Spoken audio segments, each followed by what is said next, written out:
Ilustrísimas autoridades, señoras y señores, como presidente de Nueva Economía Forum, tengo el placer de nuevo de darles la bienvenida al Fórum Europa, la tribuna que organizamos con la colaboración de BT, Red Eléctrica de España y Asisa. Hoy tenemos el honor de recibir en esta tribuna al portavoz del Partido Popular en el Senado, don José Manuel Barreiro, al que va a presentar, y este es un buen motivo también de satisfacción, el presidente de la Xunta de Galicia, don Alberto Núñez Feijóo. La tribuna es suya.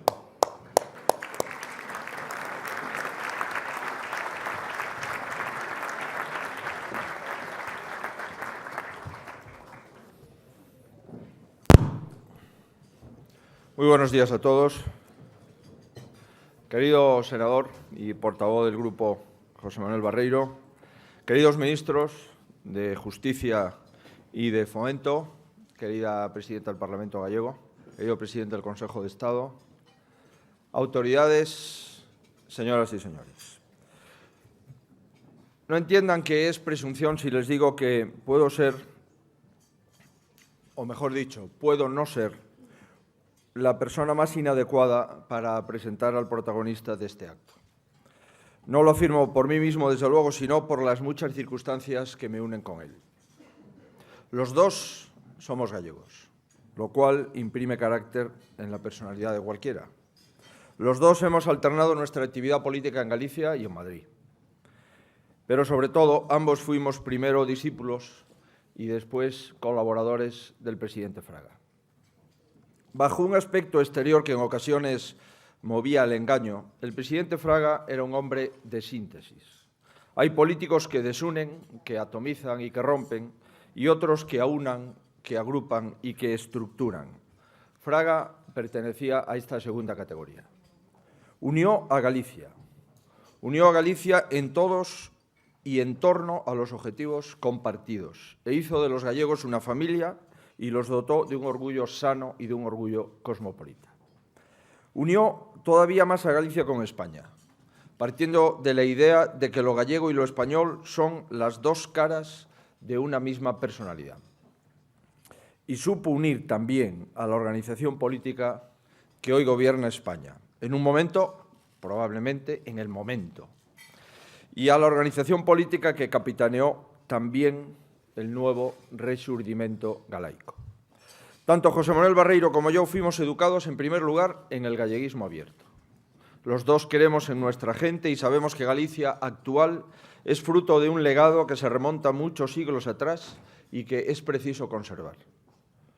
Pero esa convicción que nos ha llevado a soñar con una comunidad aislada y timorata, si no, nos ha llevado a un pueblo perfectamente integrado en las realidades superiores. España y Europa, y también América, son nuestra vocación, nuestro destino y nuestra casa.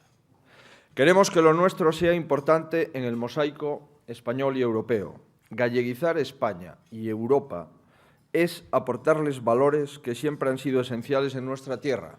Me refiero a los valores de tolerancia, de diálogo, o a la capacidad para tender puentes entre posiciones distantes. Y tanto como José Manuel Barreiro como yo fuimos educados, en segundo lugar, en la unidad, es decir, en la lealtad. Los dos sabemos que lo primero es fundamental, la unidad, para ganar elecciones, y lo segundo, la lealtad, es imprescindible para servir a nuestro país. Ni siquiera en desafíos medianos es comprensible la descoordinación, la división o la crispación. Pero esos comportamientos, menos aún, pueden tener cabida ante retos como los que España tiene que afrontar en nuestros días. Por suerte, la cultura de partido y los valores políticos que Fraga nos inculcó me permiten decirles hoy que Galicia los mantiene completamente vigentes y a distintos niveles. La unidad y la lealtad están vigentes en el ejemplo que ha dado siempre y sigue dando el pueblo de Galicia. Frente a la debilidad institucional que parece interesar a algunos, mis paisanos participan constructivamente en España, ayudando y configurando un Estado, el Estado de las autonomías, en consecuencia un Estado unido, un Estado solidario y un Estado ecuánime. La unidad y la lealtad están vigentes también en la Xunta de Galicia, que ha trabajado en los últimos años y lo seguirá haciendo en políticas que contribuyan al camino de la recuperación, por el que me consta que también está transitando con una enorme determinación el presidente Rajoy. La unidad y la lealtad están vigentes en el PP de Galicia, conscientes de que ahí radica la clave de todos los éxitos que hemos cosechado desde que en el 2006 asumí las riendas del partido con Barreiro como vicepresidente. Es un ejemplo, pero hay más. Difícilmente España podrá perdonar a ningún partido o a ningún dirigente que dedique su día a día a pensar en sí mismo o a pensar en cómo desgastar al adversario. Al contrario, seguirá apoyando a aquellos que trabajen juntos para mejorar las dificultades que necesariamente juntos tenemos que superar. Convencido al 100% de eso, dejo este mensaje de unidad interna a disposición de quien lo quiera escuchar. Estos son los valores que José Manuel Barreiro aporta a la política española. Los ha aprendido en una carrera política que arranca en la política local, allí donde los problemas son más cercanos y las soluciones más urgentes. Yo sigo viendo en el estilo político de mi amigo Barreiro el de ese concejal de Lugo que aprende escuchando, que huye de lo categórico y que humaniza la política. Sigo viendo en él al doctor en Ciencias Económicas y Empresariales, que consiguió premio extraordinario, al catedrático de Economía que entiende la docencia de una manera entregada con aquella vieja autoritas basada en el discreto conocimiento. Y sigo viendo en él al miembro de la Real Academia de Ciencias Económicas y Financieras del Reino de España, que estudia, que reflexiona, que valora antes de tomar decisiones. Todos esos condimentos los puso al servicio de Galicia en los tiempos en que ambos fuimos vicepresidentes de la Xunta. También fuimos rivales en la sucesión de don Manuel. Pero Fraga supo manejar aquel proceso con tanta destreza que aquel episodio nos unió en vez de crear un foso entre nosotros. Como candidato nunca me faltó su ayuda. Como presidente siempre tuve en él a la persona capaz de dar sabios consejos en los momentos oportunos. Confieso que su nombramiento para la portavocía del Grupo Popular en el Senado me produjo sentimientos dispares. Sabía que era la persona adecuada para el cargo, pero al mismo tiempo me apenaba que pudiera alejarlo de Lugo y de Galicia. No ha sido así. Y ahora José Manuel Barreiro es un excelente transmisor aquí de nuestras inquietudes y un magnífico mensajero allá de las grandes políticas de Estado. No les descubro nada si les digo que vivimos unos tiempos convulsos, en los que la política es al mismo tiempo difícil y, en consecuencia, imprescindible. La política corre el riesgo de naufragar en medio de las pasiones que grupos o ideologías que intentan solventar lo complejo con medidas drásticas e irreflexivas, que solo conducen a más crisis, a más desigualdad y a más desesperanza. La política también sufrirá si dejamos que triunfen aquellos que fomentan la división y la agitación para pescar no se sabe muy bien qué entre aguas revueltas. Son tentaciones que tienen precedentes a lo largo de la historia. En todas las coyunturas críticas han aparecido corrientes irracionales que solo ven la realidad en blanco y negro. Frente a ellas, la política democrática es el matiz, el claro oscuro y la síntesis. Si un partido se atribuye el mérito de la lluvia, no debe extrañarse de que sus adversarios lo hagan culpable de la sequía. No es momento para promover la lluvia, sino para aplicar remedios sensatos, factibles y comprensibles a la sequía. Tampoco es momento para generar tormentas, ni en los partidos internamente, ni mucho menos en España a nivel general. Por eso necesitamos hombres como el que hoy protagoniza este foro. Es gallego, y se le nota. Pertenece a una generación que aprendió del presidente Fraga el arte de saber unir, y se le nota también.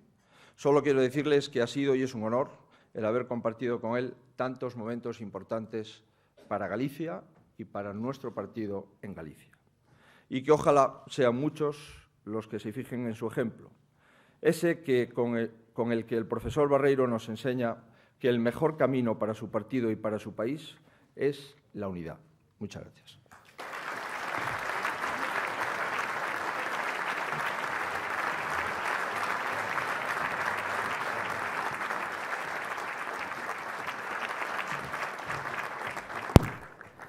Muchas gracias, querido presidente, ministra de Fomento, señor ministro de Justicia, presidente del Consejo de Estado, delegada del Gobierno en Galicia, presidenta del Parlamento, perdón, delegada del Gobierno.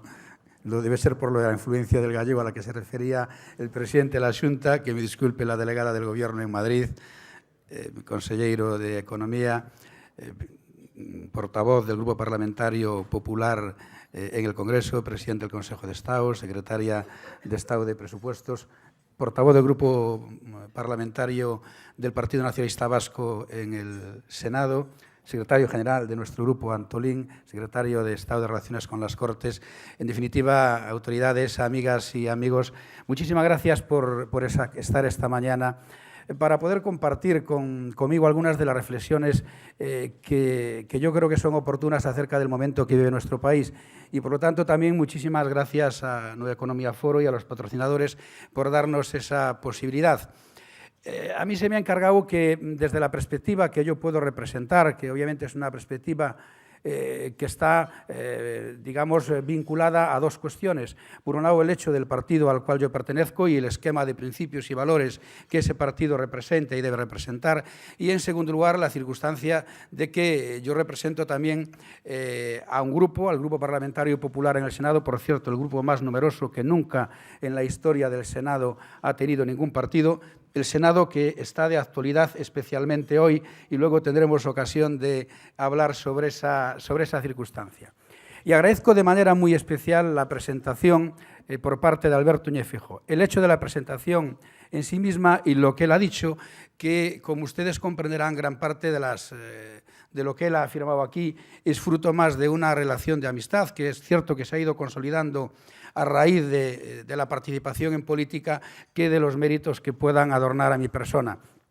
Pero hay algo de esa presentación que me interesa especialmente destacar, y es el hecho de que efectivamente los dos hemos tenido al mismo maestro. Y esto no es menor, y no es nunca menor, el haber sido discípulo de don Manuel Fraga, pero sobre todo, desde mi punto de vista, cobra especial relevancia en los tiempos que vivimos. Yo creo que Manuel Fraga es, y utilizo el tiempo presente, porque la obra de Manuel Fraga está de plena actualidad.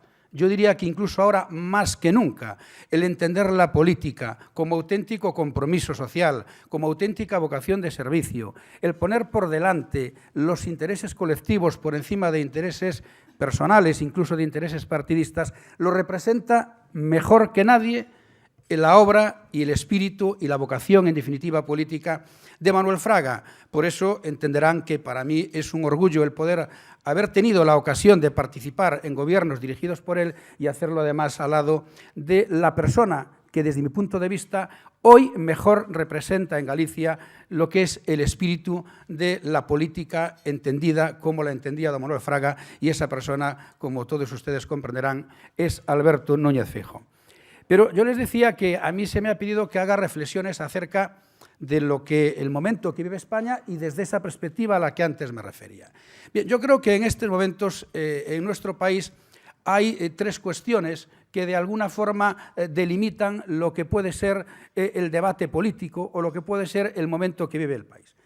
La primera de ellas es obvia, es la circunstancia económica, llamémosle crisis económica, en definitiva el debate económico en el que España, igual que el resto de países de nuestro entorno, está inmerso en este momento. La segunda cuestión es una derivada, yo diría que directa de esa cuestión económica, que es el componente social, las repercusiones sociales que esas circunstancias económicas provocan en el conjunto de la sociedad española. Y la tercera es un debate sobre el cual yo creo que hay una relación muy directa entre ese debate y el papel que el Senado debe de llevar a cabo. Me estoy a referir, como todos ustedes pueden comprender, al debate territorial. Bien, muy brevemente yo intentaré dar una visión limitada como consecuencia del tiempo, pero que habrá ocasión de profundizar en el coloquio posterior, acerca de la cuestión económica. Y para entender la situación económica de España, forzosamente tenemos que saber de dónde veníamos. De dónde veníamos hace poco más de un año. Nosotros veníamos de una situación de un país que tenía dificultades importantes para hacer frente a la cobertura de las cuestiones más elementales, de los servicios más elementales en el ámbito educativo, en el ámbito sanitario. Veníamos de un país que tenía un déficit en torno al 9%, que cerró el año 2011 con un diferencial negativo de 90.000 millones de euros. 90.000 millones de euros que hay que buscar fórmulas de financiación. Un país que tenía también dificultades de financiación en los mercados exteriores, derivado precisamente de la situación económica por la que estaba atravesando. Un país que tenía y tiene todavía unas tasas de paro que no son admisibles. Un país que tenía una situación de competitividad muy débil. Un país que tenía un sistema financiero que no era capaz, en buena medida, de atender los requerimientos que el sistema productivo y que las economías domésticas le estaban planteando. En suma, un país que atravesaba por un número muy importante de dificultades. Por lo tanto, ante esa coyuntura, ¿qué es lo que hay que hacer? Pues miren ustedes, obviamente yo doy la posición en la que creo y es la posición que ha aplicado el presidente del Gobierno, Mariano Rajoy.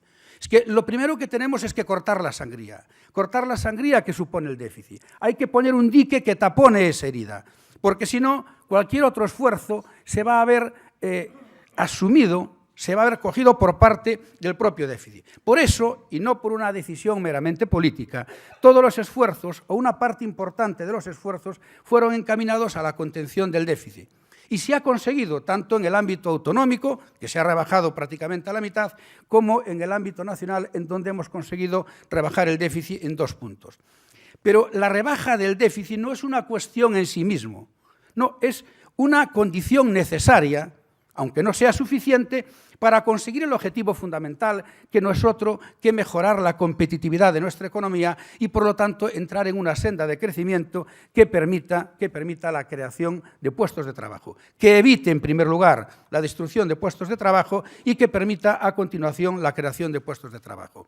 Y es ahí en donde hay que enmarcar las distintas reformas estructurales que este Gobierno ha puesto en práctica. Pueden ser discutibles, podemos estar más o menos de acuerdo con ellas, pero nadie, con sentido común, nadie comprometido con el futuro del país, puede poner en cuestión la necesidad de las mismas. Luego podemos graduar la intensidad. Nadie puede poner en cuestión que este país no podía seguir permitiéndose que el único mecanismo de ajuste ante una dificultad económica en el tejido empresarial sea el despido.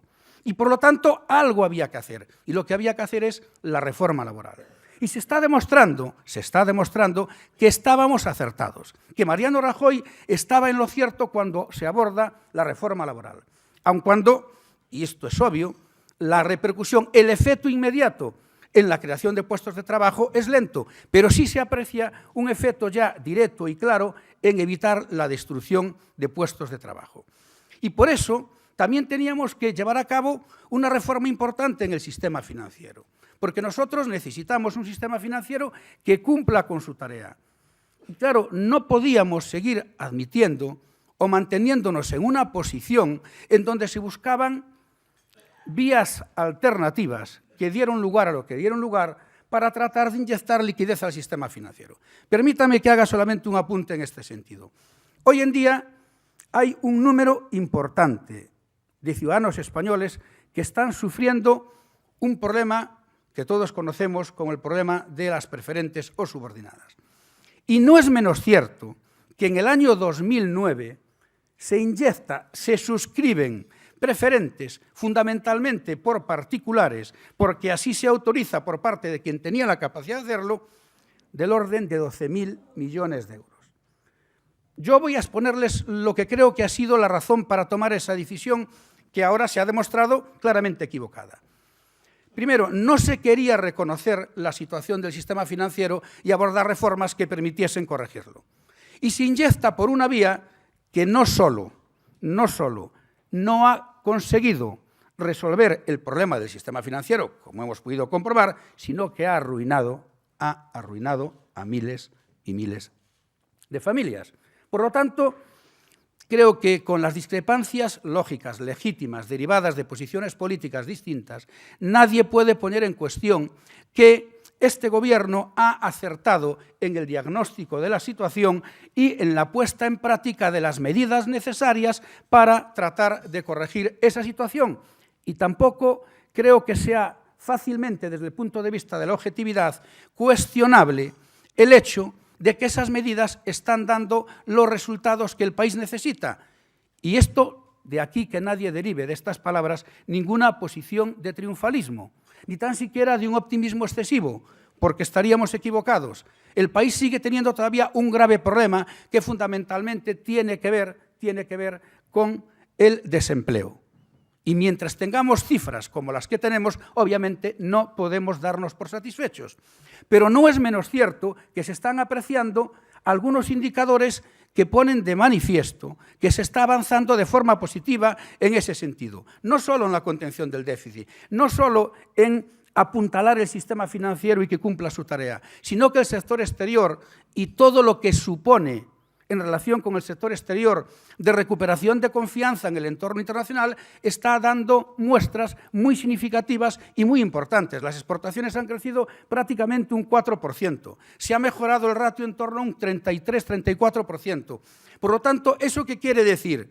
Que fuera nos están viendo mejor, que en el exterior se está incrementando la confianza en España. Y esto es importante por muchas razones, pero una elemental, por lo que supone de mecanismo de ahorro en lo que se refiere a la financiación en el exterior.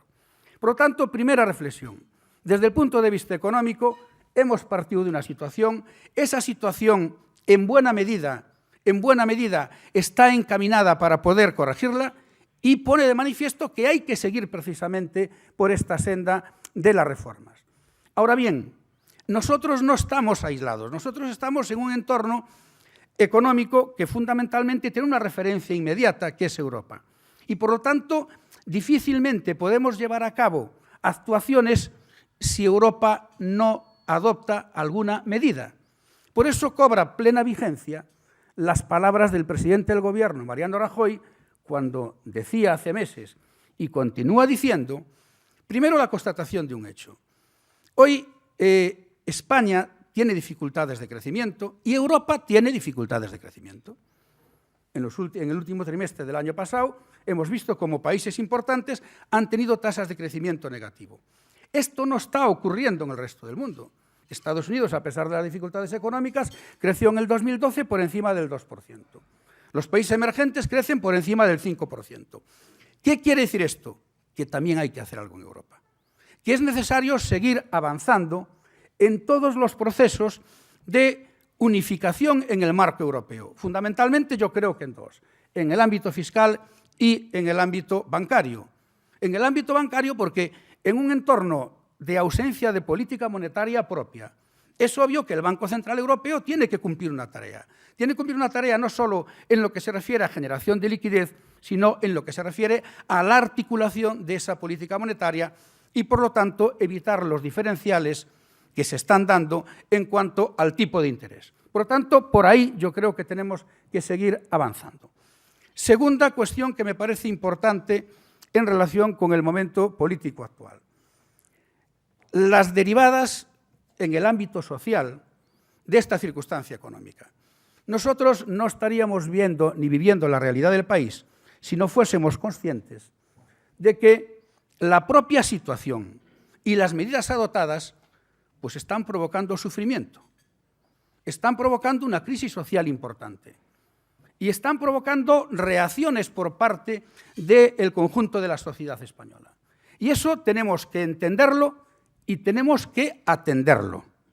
Y tenemos que ser capaces, desde la política de Manuel Fraga, desde la política en la que queremos una gran mayoría de personas, la inmensa mayoría, todos los que formamos parte del Partido Popular, y estoy seguro que una gran mayoría de personas que militan en otras fuerzas políticas. Y yo diría que el conjunto de la sociedad, aun cuando no participe directamente en política. Ahora bien, tenemos que ser capaces de separar esa situación de malestar lógica, coherente y a la que tenemos que poner remedio con la manipulación que se está haciendo de esa situación por parte de algunas fuerzas políticas. Yo creo que no es ni éticamente aceptable el tratar de buscar réditos políticos, réditos electorales, en base a la necesidad de la gente. Eso no conduce a nada, conduce a una cosa, al descrédito del sistema. Y claro, nosotros no estamos de acuerdo con eso, porque creemos que el sistema político es el único que garantiza precisamente que vamos a salir de aquí y el único que garantiza que lo vamos a hacer en un marco de libertades. Por lo tanto, entendemos, porque no puede ser de otra forma, que la gente ante situaciones difíciles manifieste su malestar acerca de los políticos. Pero eso tiene que hacerse en el marco del respeto a la convivencia. Y desde luego, en mi opinión, no es tolerable en un marco de convivencia y en una democracia representativa que todos hemos decidido que ese sea el marco en el que queremos vivir. Porque no podemos olvidar lo que dice el artículo 66 de la Constitución, que las Cortes Generales representan a todos los españoles y lo hacen así porque todos los españoles, de forma mayoritaria, lo hemos decidido. Y si lo hemos decidido, debemos saber respetar ese marco de representación. Y es perfectamente compatible el expresar un malestar ante decisiones del Gobierno con ese respeto. Pero sobre todo lo que es censurable, desde mi punto de vista, es que formaciones políticas que aspiran y que han liderado durante mucho tiempo este país con importantes responsabilidades de gobierno estén ahora, y disculpen la expresión coloquial, en primera línea detrás de la pancarta. Cuando, en muy buena medida, ellos han sido actores y autores principales de la creación de los problemas que pretenden simbolizar a través de la pancarta.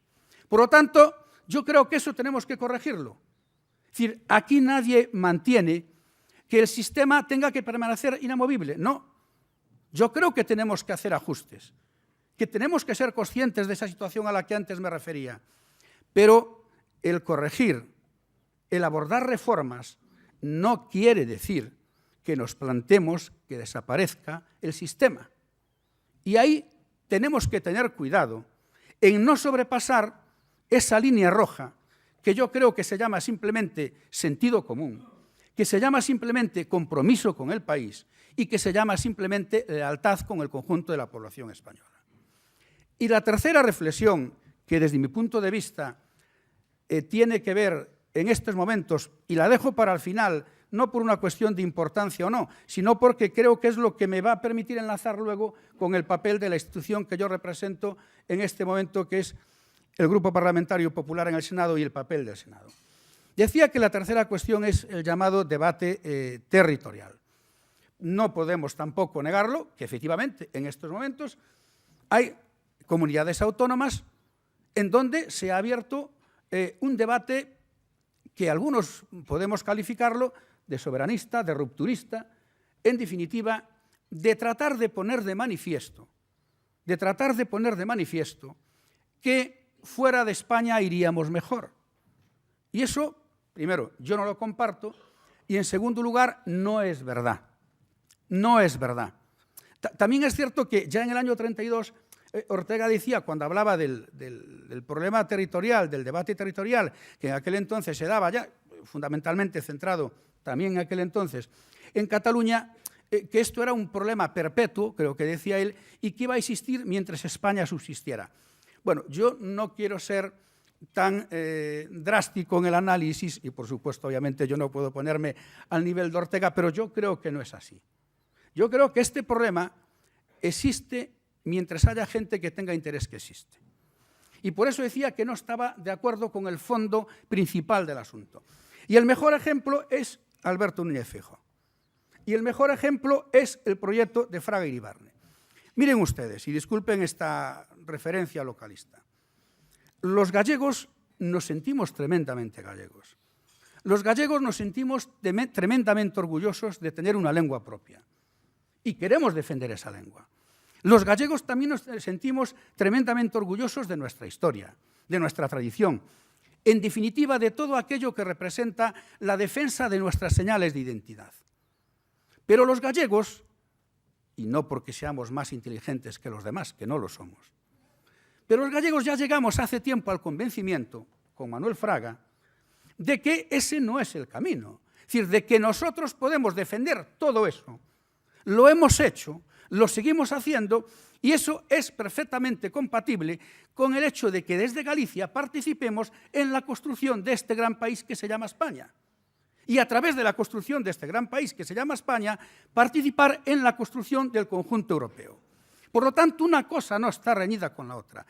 Dicho de otro modo, si se pretende utilizar las señales de identidad, las señales de autoidentificación de un pueblo como elemento de división, como elemento de confrontación, yo creo que vamos por el mal camino. Y donde se plantee eso, en mi modesta opinión, iremos por el mal camino. Aquí se ha demostrado que el Estado de las Autonomías ha funcionado y tampoco debemos decir, sacar la conclusión, que no tengamos que efectuar mejoras, ajustes en relación al Estado de las Autonomías. Pero el Estado de las Autonomías ha funcionado por varias razones. Permítame que cite simplemente dos. Es decir, nunca en España ha habido los niveles de autogobierno que hay en este momento. España, en niveles de autogobierno, puede compararse a cualquier Estado federal. Por cierto, hoy está de moda lo del tema federal y luego hablaré, aunque sea solo unos minutos, de ese tema. Por lo tanto, esa creo que no es la vía. La vía no es la división, la vía es la unión. Lo decía muy bien Alberto Núñez, la lealtad. La lealtad a un proyecto político y a través de la lealtad a ese proyecto político, la lealtad al conjunto de la sociedad. Por lo tanto, nosotros defendemos, como no podía ser de otra forma, que uno se puede sentir tremendamente comprometido con la defensa de las señales de identidad de su tierra y eso perfectamente compatible con la participación en el gran proyecto nacional que supone España. Y claro, y la última reflexión tiene que ver con mi papel, con el papel de portavoz del Grupo Popular en el Senado, y permítanme que agradezca de forma muy especial pues, la presencia muy numerosa, por otro lado también, además de diputados, de senadoras y senadores, compañeras y compañeros del grupo parlamentario, igual que de otros compañeros del partido, y que me disculpe mi vicesecretario y jefe, y además de compañero en el Senado, que me olvidé de citarlo al principio, Javier Arenas. Decía que, vamos a ver, ¿cuál es el papel que tiene que asumir el Senado? Yo creo que la Constitución lo marca muy claro, muy claro. La Constitución dice que el Senado es una Cámara de segunda lectura y además es la Cámara, dice en el 69, de representación territorial. Esto quiere decir dos cosas, yo creo que muy importantes, pero una reflexión previa a esas dos. Eso quiere decir que los españoles hemos decidido que creemos que es mejor para nuestra convivencia, para articular nuestro debate político, para articular nuestra estructura territorial, un Estado bicameral a un Estado unicameral. Y aquí los españoles no estamos solos. La gran mayoría de los países desarrollados han optado por esta cuestión. Simplemente, y no tomen el elemento estadístico como el único argumento de fuerza. En el conjunto de la OCDE, de 34, 19 estados tienen un Estado bicameral. En la Unión de los 27, la mitad prácticamente tienen un Estado bicameral. ¿Pero eso por qué? No por la mera cuestión estadística. Yo creo que por varias razones, entre ellas porque permite tener instrumentos de canalización del debate político mejores que si hubiese una sola Cámara. Y lo explicó muy bien Washington y Jefferson con la famosa anécdota de la taza de café y de enfriar la taza del café cuando se debatía si Estados Unidos tenía que ser un Estado unicameral o bicameral. Y mucho más reciente, en la ponencia que estudia la reforma del Senado, de momento, luego explicaré el porqué, que se ha constituido en el Senado, pues lo explicó el ex senador Laborda y expresidente del Senado, cuando hablaba del Senado como Cámara de enfriamiento. Es decir, el Senado permite que el debate político se canalice desde un punto de vista de la reflexión que a lo mejor no es posible, y no por una cuestión de limitación, querido Alfonso, en el Congreso. Y el Senado tampoco está para competir en protagonismo con el Congreso. No, ese no es el asunto. El Senado está para dar un servicio, para cumplir en el sentido de mejorar las condiciones de vida de los españoles. Y ahí yo creo que ha hecho aportaciones importantes. Y yo quiero desde aquí reconocer el trabajo de todas las senadoras y senadores, los que están ahora y los que estuvieron antes, porque se ha cumplido escrupulosamente con lo que marca la Constitución. Y otro dato estadístico, más del 60% de las iniciativas que llegan al Senado, o si quieren, que salen del Congreso, son perfeccionadas en el Senado. Pero no por un problema, insisto, de limitación en el Congreso, sino por la propia mecánica de debate. Por lo tanto, es bueno que exista un Estado bicameral. Si admitimos esto, la siguiente reflexión es, ¿y qué papel tiene que asumir esa segunda Cámara? Pues yo creo que lo que dice la Constitución, ser instrumento de reflexión y de segunda lectura y ser Cámara de representación territorial. Y aquí abrimos un debate, a mi juicio, importante.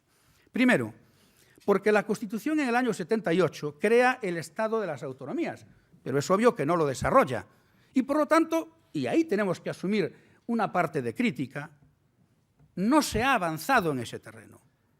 El Senado en estos años no ha actuado como debía de haber actuado en lo que se refiere a ser Cámara de Representación Territorial. Y por lo tanto creo que estamos en el momento precisamente de llevar a cabo ese ajuste. Y todos cuantos formamos partes de la ponencia, de momento, luego explicaré lo del de momento, coincidimos en que eso debe de ser así, aunque haya grupos que tengan otras aspiraciones. Pero coincidimos que el Senado puede hacer y desarrollar un papel fundamental para la articulación del debate territorial.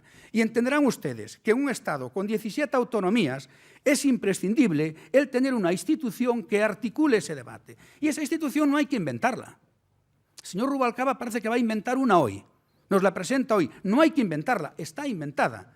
Lo hemos decidido entre todos los españoles hace 30 y pico años y está recogido en la Constitución.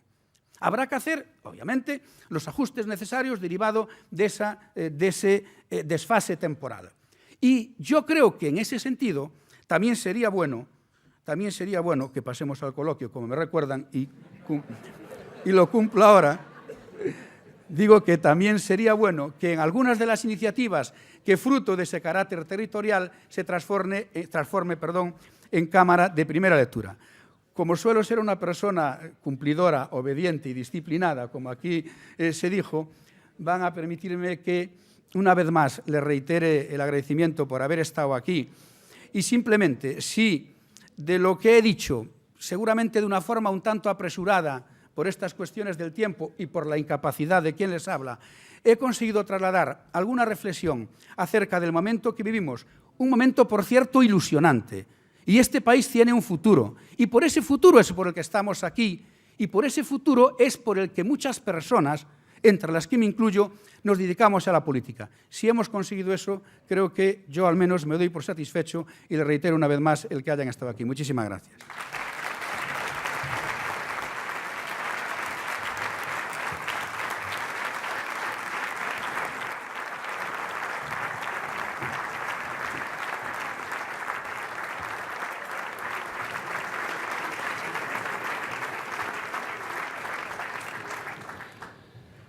Muchas gracias, presidente, por estar de nuevo con nosotros. Muchas gracias, don José Manuel. Empezamos ya por las preguntas. Efectivamente, hay algunas a las que ya ha dado respuesta, pero que se las voy a repetir por si acaso quiere añadir algo. Ramiro Casanova dice, el secretario general del PSOE abogó ayer algo parecido a la supresión del Senado, mientras el expresidente Rodríguez Zapatero pide lo contrario, fortalecer la Cámara Alta y darle más papel. Hoy tienen ustedes una reunión de la ponencia que estudia la reforma del Senado para hacer de él una Cámara regional. ¿Qué cara van a poner los senadores socialistas Iglesias y Antich después de lo hablado? Pedro González, de Zoom News, dice Estados Unidos se basta con 100 senadores para 300 millones de habitantes. ¿Cree que España necesita 250 senadores para 47 millones de ciudadanos? Elena Crespi, de Radio Nacional de España. ¿Qué le parece la reforma del Senado que propone el PSOE para convertirlo en una Cámara Federal de unos 90 miembros? Sí, muchas gracias. Empiezo por lo que es el elemento central, que es la propuesta que ayer anunciaba el secretario general del Grupo Socialista y que parece ser que hoy la va a dar a conocer, pero lo que hemos visto y lo que hemos conocido a través de los medios de comunicación pone de manifiesto varias cuestiones. La primera de ellas, desde mi punto de vista, es que es una pena que el Partido Socialista, que debía de ser uno de los pilares importantes para la resolución de los problemas que tiene este país, no por menosprecio a ninguna otra fuerza política, sino porque es un partido de gobierno. Bueno, pues digo que es una pena, desde mi punto de vista, que en lugar de contribuir y de ser pieza fundamental en la resolución de los problemas, el Partido Socialista se está convirtiendo en sí mismo en un problema más que este país tiene. Y la manifestación de ayer de Rubalcaba va claramente en ese sentido. Miren ustedes, hace un año, el 22 de febrero del año 2012, todos los grupos políticos con representación, y subrayo, todos los grupos políticos con representación en el Senado, aprobamos una moción del Grupo Socialista, enmendada por el Grupo Popular, pero al final consensuada por todos. Y miren por dónde esa moción pretendía dos cosas. Una, la creación de una ponencia para estudiar la reforma del Senado, y dos, se dice en esa moción, insisto, del Grupo Socialista, que hay que avanzar en reforzar, por así decirlo, el papel del Senado, tanto desde el punto de vista de los procesos de tramitación como desde el punto de vista de la representación territorial. Entenderán ustedes que, claro, lo que me decía el moderador, esta ponencia se va a reunir ahora a las 11:30. Antolín y yo, a ver con qué cara llegamos, pero sobre todo con qué cara los del Partido Socialista. ¿Qué quiere decir con esto? Que un partido que sobre un tema tan importante que hace referencia a la arquitectura del Estado, hace un año tiene una posición y hoy tiene una posición totalmente diferente, es un problema. Es un problema en sí mismo. Y eso es lo que yo pretendía trasladar. En cuanto al número, bueno, yo no sé si el número más adecuado son 200 y pico o tienen que ser 100. Y sobre eso yo creo que podemos hablar. Podemos y debemos hablar. El Senado yo creo que debe de alguna forma modular la representación territorial con respecto al Congreso. Y eso, bueno, pues fruto de ese análisis saldrá cuál es el número más idóneo. Pero eso, a mi modo de ver, para nada se parece a lo que plantea el Partido Socialista, porque está planteando un Estado federal y está planteando que la Cámara desaparezca como Cámara legislativa y, por lo tanto, está planteando que España deje de ser un Estado bicameral y, por lo tanto, y a modo de conclusión, está diciendo algo totalmente diferente a lo que decía en relación a la misma cuestión por iniciativa del Partido Socialista hace un año, y por eso, obviamente, es un problema. María Rey, de Antena 3 Televisión, le pregunta qué es lo que menos le gusta a usted de la reforma de Rubalcaba, la reducción de senadores, del número de senadores, o que las autonomías puedan vetar leyes. No, lo que menos me gusta es la incoherencia. Si yo creo que todas las reformas son perfectamente asumibles, discutibles, y de todas podemos hablar. Pero entenderán ustedes, y disculpen que insista en ello, que si sobre una misma cuestión un partido político hoy tiene una posición y esa posición es a iniciativa de ese partido político y mañana, porque hablamos de un espacio de un año, tiene una posición diametralmente opuesta, pues entenderán que tenemos un problema. Y el problema no se llama número de senadores, el problema no se llama forma de representación, el problema no se llama forma de elección, el problema se llama que uno de los partidos políticos que tiene que hacer aportaciones fundamentales para resolver los problemas que tiene España y, en particular, acerca de la arquitectura del Estado, cambia de opinión cada día. Y, por lo tanto, eso, desde mi modesta opinión, constituye en sí mismo un problema. Jorge del Amo dice: cada entidad afectada por las preferentes está respondiendo de una manera distinta a los damnificados. ¿No cree que debería aprobarse una norma de alcance nacional que solucionara o respondiera de la misma forma a un problema social de primera magnitud? En Galicia, concretamente, ¿no le parece sangrante lo que hicieron sus cajas de ahorros de la región? ¿Cómo se les escapó este asunto al Banco de España y al Gobierno anterior? Pues es una buena pregunta. A mí me gustaría tener la respuesta concreta para eso, porque efectivamente yo creo que tanto preferentes como subordinadas son un instrumento financiero válido, pero es un instrumento financiero peligroso fuera de los circuitos profesionales. Y ahí está el problema. Nunca debió de salir en la forma que salió de esos circuitos.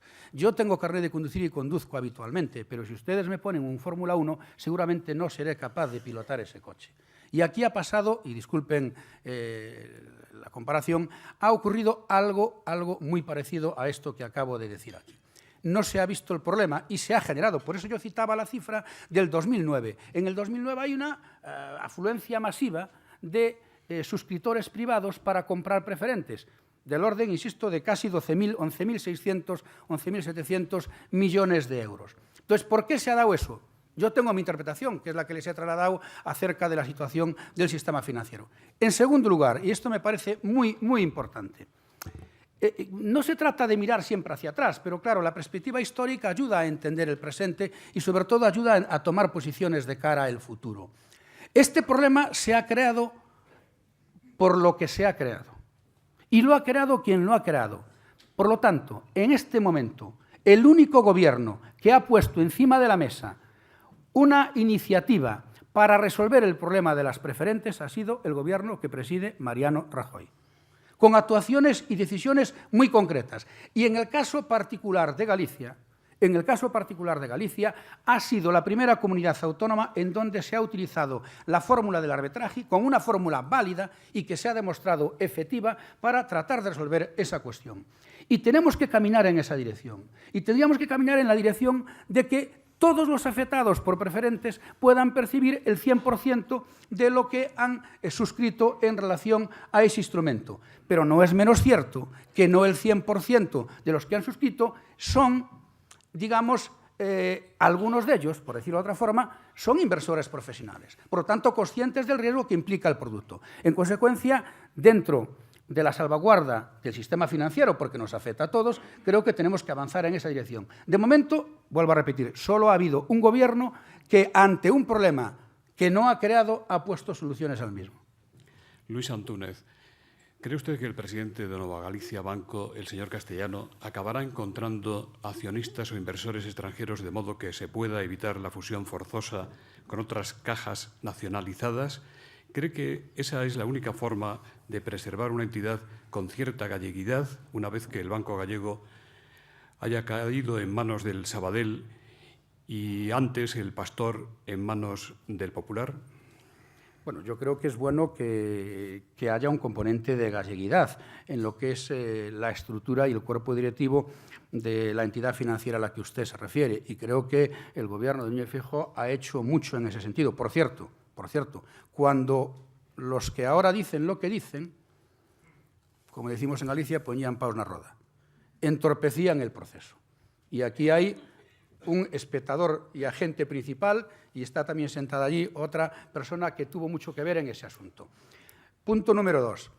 A mí, por cuestiones que no vienen al caso, la persona que en este momento asume la presidencia de la entidad Nova Galicia Banco me merece toda la confianza y todos los respetos, porque lo ha acreditado. Lo ha acreditado en el campo académico, en el campo financiero y en el campo empresarial. Obviamente es un objetivo que se tiene marcado junto con su equipo directivo y yo creo que todos debemos de contribuir en la medida de nuestras capacidades para que ese objetivo pueda cumplirse. Y por último, el cumplimiento de ese objetivo yo creo que para nada está reñido con el hecho de que se depuren todas cuantas responsabilidades haya que depurar. Por cierto, el Parlamento gallego debe de ser, si no el único, de los pocos, en donde se ha creado una comisión para investigar el asunto de las cajas de ahorro gallegas. Carlos Combarros le pregunta si cree usted que el Senado podría aprobar, con el apoyo del PP, enmiendas sustanciales al proyecto de ley sobre desahucios aprobado inicialmente por el Congreso la semana pasada. ¿Qué líneas rojas tiene para usted la iniciativa legislativa popular? Bueno, vamos a ver. Yo creo que hay dos cuestiones que debemos diferenciar en relación con este tema, ¿no? Primero, el tema de los desahucios. Y yo pido disculpas de nuevo por acudir a la historia más reciente de nuevo. Es decir, claro, parece que surge ahora como un tema nuevo. No es verdad. No es verdad. Claro, el mayor número de estas situaciones se generan precisamente cuando se generan. Lo que sí surge ahora, el elemento diferencial, el elemento novedoso ahora es que, igual que en el caso de las preferentes, hay un gobierno que ante un problema, por primera vez se legisla para tratar de solucionar ese problema.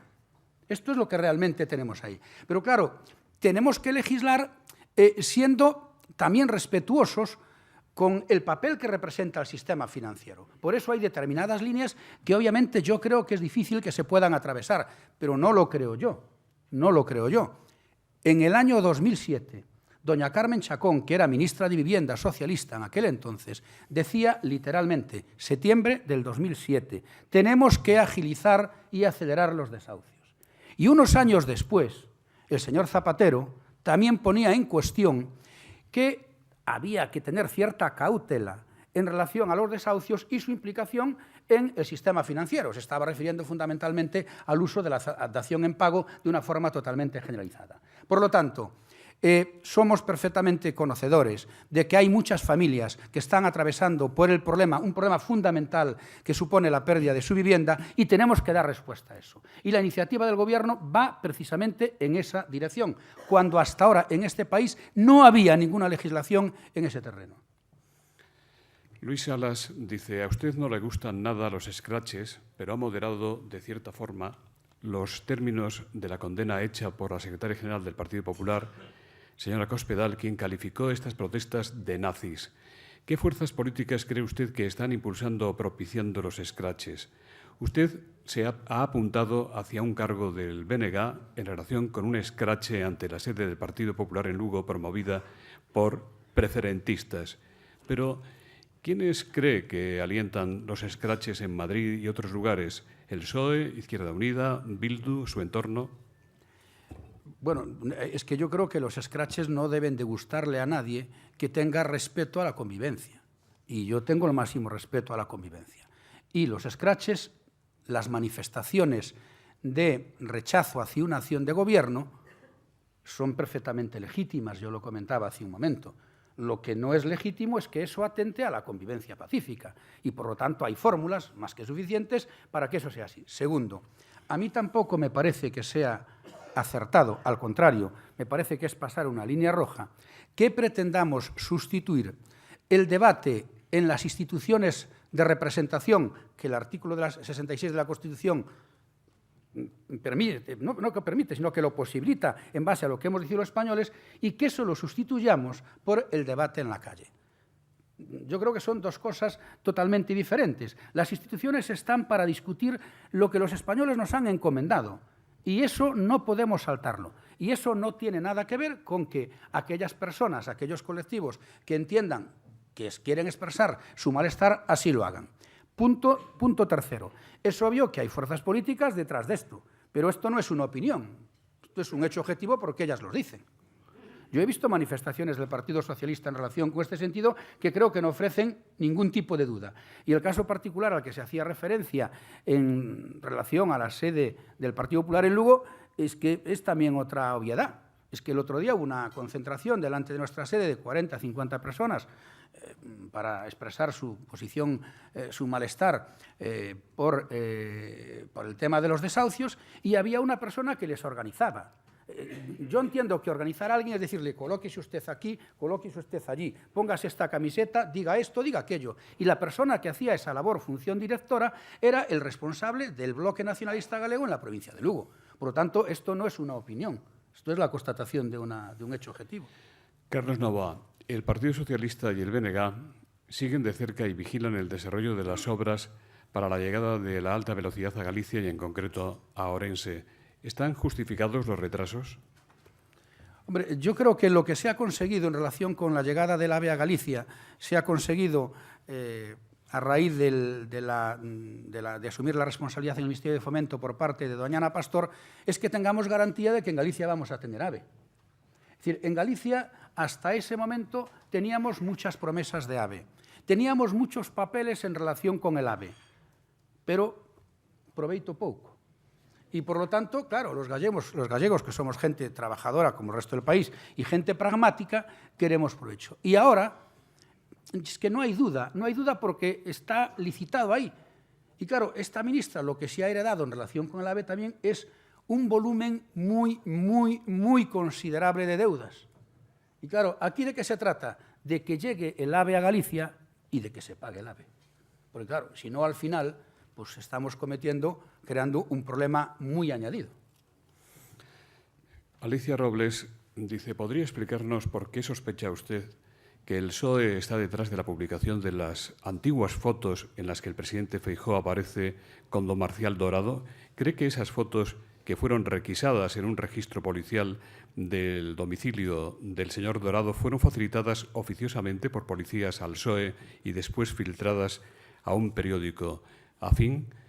¿Por qué no faltan quienes piensan que la filtración podría haber partido de una persona del PP celosa de las posibilidades de que el señor Feijóo pudiera ser el sucesor de Rajoy? ¿Quién está agitando las aguas, como usted ha dicho? Señor Feijóo, usted puede hablar, naturalmente. Está concernido. Mire, como dijo alguien que no es del Partido Popular, y lo recogía todavía ayer algún medio de comunicación, eso es una ignominia. Y lo decía don Francisco Vázquez, exalcalde de La Coruña por el Partido Socialista, y lo suscribe la gran mayoría de las gallegas y de los gallegos. ¿Qué se perseguía con eso? Pues, hombre, tendrá que responder el que lo ha hecho. Yo, de todas formas, que no tengo ninguna bola de cristal que me permita conocer lo que piensan las gallegas y los gallegos, pero tengo 55 años. Nací allí, vivo allí, y creo que conozco mi tierra un poco, porque me dedico a, como decimos vulgarmente, a patearla. Y yo creo que las gallegas y los gallegos castigarán políticamente a quien ha cometido esa ignominia. Miren ustedes, en Galicia los gallegos nos hemos expresado hace muy pocos meses, en un momento de profunda crisis económica, en un momento en donde seguramente era el primer gobierno, a nivel nacional, por supuesto, y seguramente el primer gobierno europeo, que en un contexto de una dificultad tan grande como la que estaba viviendo el país, no solamente revalidaba la confianza en el presidente Núñez Feijóo, sino que le daba un plus adicional de confianza que se materializa en 3 diputados más. Y eso, ¿saben por qué ha sucedido? Vamos, yo creo que ha sucedido por esto. Pues por una razón muy elemental. Porque se fían de este hombre. Y porque saben que este hombre es una persona honrada, que es una persona trabajadora y que es lo que ha hecho durante 4 años, más unos meses, en Galicia. Y lo que ha hecho durante toda su vida, que es una vida intachable de dedicación a la actividad pública, y por lo tanto, como los gallegos somos muy listos, igual que el resto, decía un diputado, que el pobre ha fallecido, un diputado nuestro de Malpica, decía, en un debate decía, mira, muy listos no somos, pero 2 coches apartamos. Bueno, pues los gallegos incluso hasta apartamos de los coches cuando queremos, y en este caso los gallegos también van a apartar de ese coche. Van a apartar de ese coche y no tenga la menor duda de que se van a subir al autobús que conduce Alberto Núñez Feijóo. Y todo lo demás, pues mire, ¿quién está detrás o quién deja estar? Hay cosas que son objetivas y tanto no opinables. Lo que ha dicho el responsable de los socialistas en Galicia está publicado. Cuando dice hace año y pico o 2 años en el Parlamento gallego lo que dice, lo que dijo el otro día, pues también está publicado. Y también, como los gallegos y el resto de españoles somos muy listos, pues sabremos establecer las derivaciones y las relaciones que queremos convenientes en relación con este tema. José Antonio Suárez, usted suele seguir de cerca al electorado y la militancia en su jurisdicción de origen, Lugo. Ayer, por ejemplo, intervino en una comida con simpatizantes en Apalloza y lo hizo para criticar la falta de esa atención del Ayuntamiento de Lugo con la zona rural. Pero es de imaginar que no todo serán críticas a la gestión socialista. Ninguna queja de los militantes del PP por los continuos aprietes de tuerca a la base electoral del propio partido, recortes, copago de medicación, reducción de servicios sociales y, sobre todo, aumento de impuestos. ¿No temen ustedes que sus políticas les pasen factura en las próximas elecciones europeas de 2014? ¿Creen que remontará la crisis a tiempo? ¿Les viene bien las tensiones que se están produciendo en el PSOE y en el PSDG? ¿Es tan sólido el suelo electoral del Partido Popular en Galicia y en España? Bueno, ayer efectivamente teníamos un acto que celebramos frecuentemente. Usted piense que el Ayuntamiento de Lugo tiene 330 kilómetros cuadrados y de esos 330 kilómetros cuadrados se agrupan hay 54 parroquias que son rural. Y, por lo tanto, con esos representantes es con los que teníamos ese acto político. Simplemente criticaba, no yo, sino mi compañero Jaime Castañera, portavoz de nuestro grupo en el Ayuntamiento de Lugo, que de toda la inversión del Ayuntamiento al rural se dice que va a ir un tercio y luego no va ni ese tercio. Pero bueno, era un tema local. Vamos a la cuestión. Un tema local que denota también otra cosa. Es decir, que nosotros no trabajamos en política en las elecciones, que también. Nosotros entendemos el compromiso y la vocación política de una forma permanente y diaria. Y, por lo tanto, estamos con la gente de forma continua. Y ayer era una expresión de esa manera de entender la política. Hombre, claro, nosotros no somos tan ingenuos como para no darnos de cuenta que, efectivamente, hay mucho votante del Partido Popular, mucho simpatizante del Partido Popular y mucho militante del Partido Popular que está cabreado y que tiene razón. Y que tiene razón porque lo está pasando mal. Porque el conjunto de la sociedad española lo está pasando mal. ¿Cuál es nuestra obligación?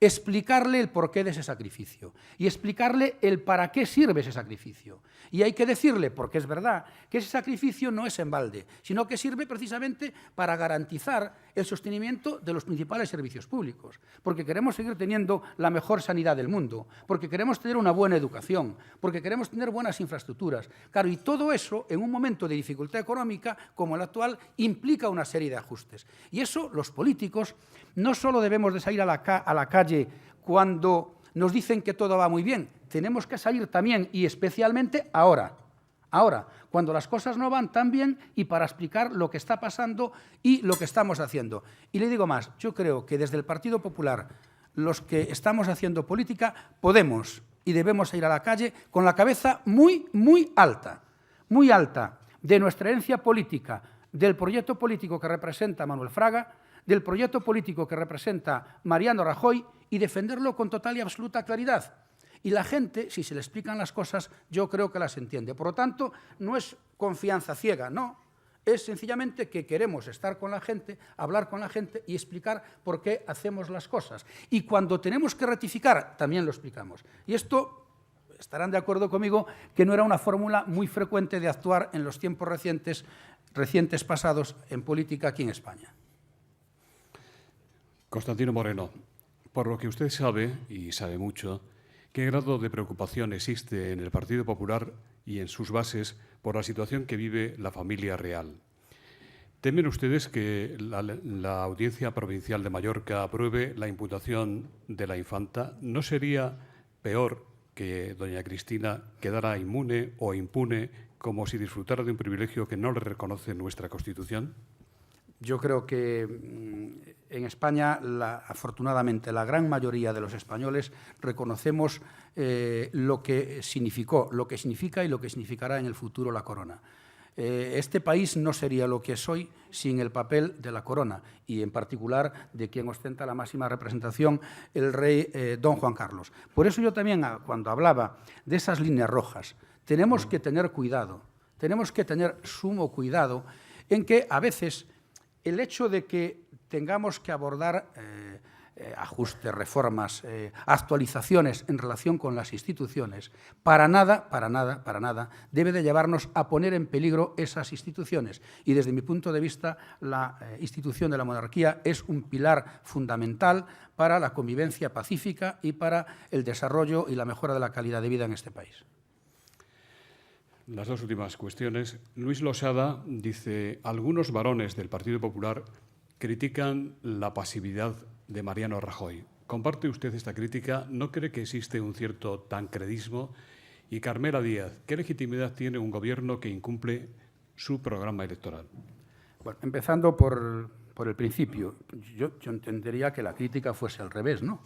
Pasividad no, porque un gobierno que lleva un año y unos meses y que nunca se ha abordado un abanico de reformas estructurales tan importantes en la historia democrática de este país, en donde próximamente se va a poner en práctica una segunda generación, por así decirlo, de reformas, y uno no tiene más que ver la actividad legislativa en el Congreso y en el Senado y se verá que, bueno, otra crítica puede ser admisible, lo de la pasividad. Yo creo que en este caso a Mariano Rajoy y a su gobierno me parece que no se corresponde para nada con la realidad, sino que es más bien todo lo contrario.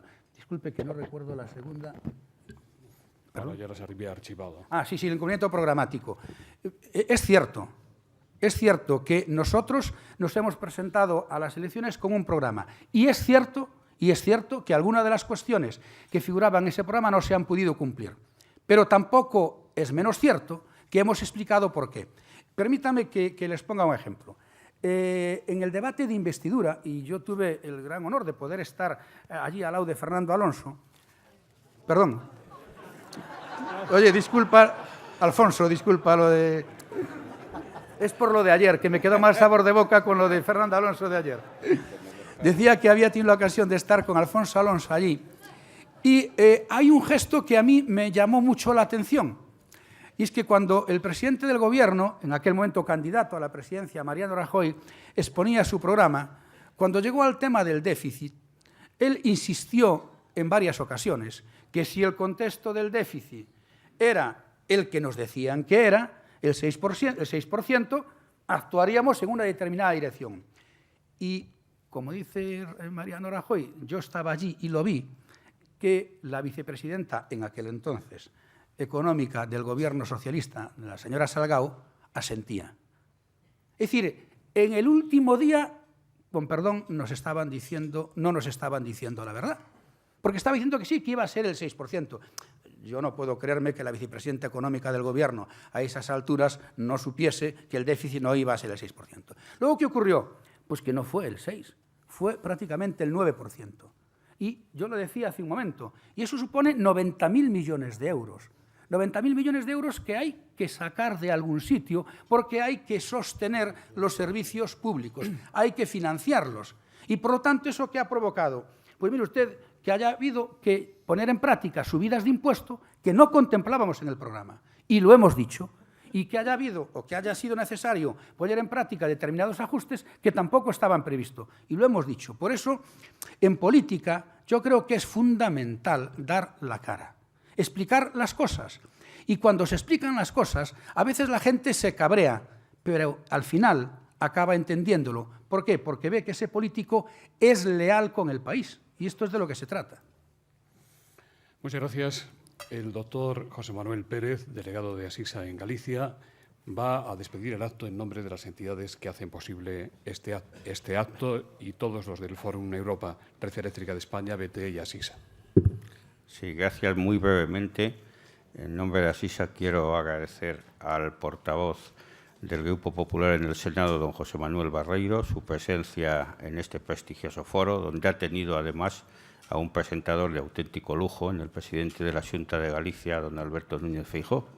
Su exposición yo creo que ha tenido la brillantez en él acostumbrada, tanto en la forma como en el fondo, y corresponde, por tanto, felicitarle y desearle continuidad en su ya larga y exitosa carrera política. Y nada más agradecer a todos ustedes que nos hayan honrado con su presencia hoy en este importante acto. Gracias.